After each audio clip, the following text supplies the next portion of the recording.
Hello everyone, for today's video, magagawa po tayo ng no oven banana cake. Sa kawali lang, makakagawa ka na ng masarap na banana cake.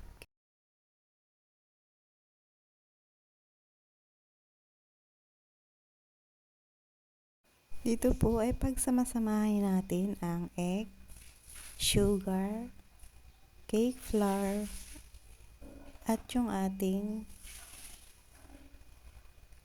baking powder.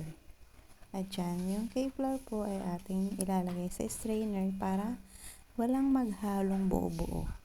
Para pag mix natin dyan ay madali na lang.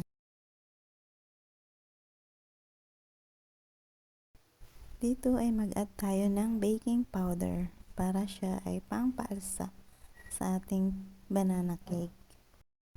Dyan ay ating i-mix ang ating mga pinaghalo-halong ingredients.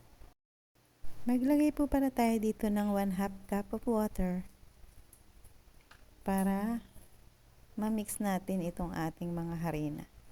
Ayan, i-mixer natin siya. Yan guys, tuloy-tuloy lang po ang mixer natin hanggang sa matunaw at mawala ang buo-buo. At yan, iset aside lang po natin yan after nating ma-mixer. At dito, mag-add tayo ng butter or ng margarine sa mainit na kawali. And then, ipalibot lang natin siya sa ating kawali. After nun, lagay natin ang banana lakatan na ating in-slice ng pahaba.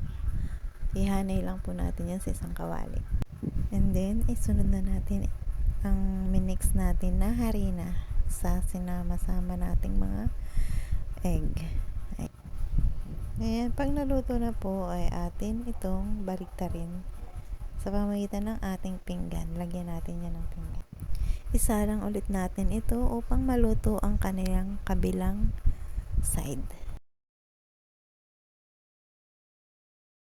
Ayan na po at malapit na po siyang maluto. Ayan, nahuli na po natin at maglalagay na po tayo dyan ng margarine. Nilagay na po natin siya sa isang pinggan. At kung nakarating po kayo sa video ito, paki-comment down po ninyo ang inyong lugar para alam ko po kung saan po kayo na nanonood sa aking video. Dito po, in-slice ko na po ang ating banana cake na napakasarap. At yan po, titikman na po natin yan. Ready to serve na po ang ating no-bake oven sa kawali lang. Thanks for watching. God bless po.